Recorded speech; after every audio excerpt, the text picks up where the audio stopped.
Hi Daniel, welcome back to the channel. Today we've got a few bits to run through, so we'll get straight into it.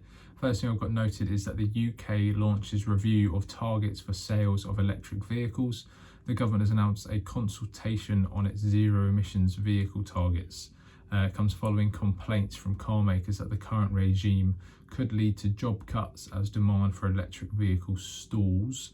The zero emissions vehicle mandate was drawn up by the previous Conservative government at a time when EV sales were expected to soar. The ban on UK sales of petrol and diesel cars had been extended to 2035 under the previous government, but Labour said it would restore the original 2030 deadline in its election manifesto.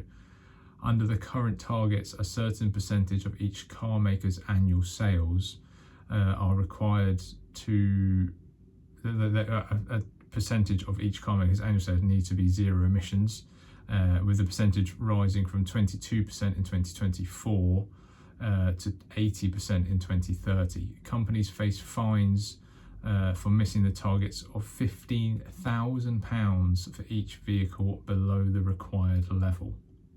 £15,000 for each vehicle below the required level. It's incredible high fines. Electric vehicles accounted for 18% of the UK car market between January and November of this year, which is obviously well below that previous stated 22% threshold set by the mandate. Interested to see what you think about this one. I think, like I say, with fines like that flying around, you know, they need to take this quite seriously, don't they? You can't be £15,000 per vehicle below the threshold. That's going to be some costly fines coming in for some companies there. Next thing I've got to note, the UK is on track to build the fewest new homes for a sale in a decade, as planning rules and high mortgage rates hold the market back. Despite the new Labour government's push to increase housing supply, the industry is on track to finish just 220,000 new homes this year.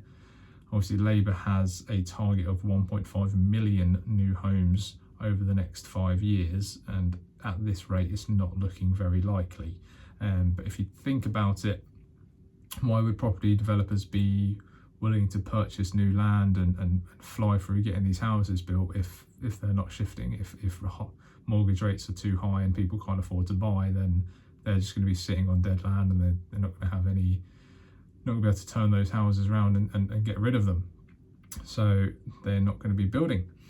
Third, I've got millions of vulnerable UK households on prepayment meters could see their energy bills consume almost a third of their incomes this winter.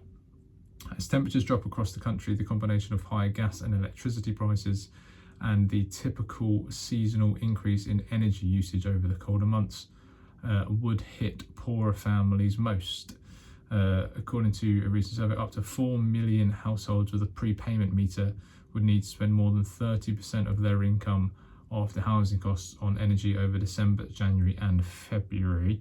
Obviously the energy rates at the minute are not the most pretty reading. Obviously utilities in general, with water rates getting the go ahead for the increase earlier on in this week.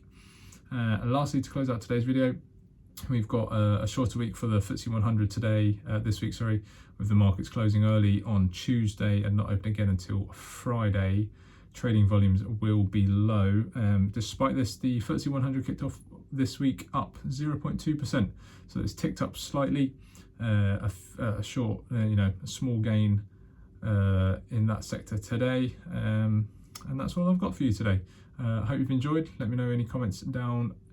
Any thoughts, down in the comments below, and I will catch you in the next one. Cheers.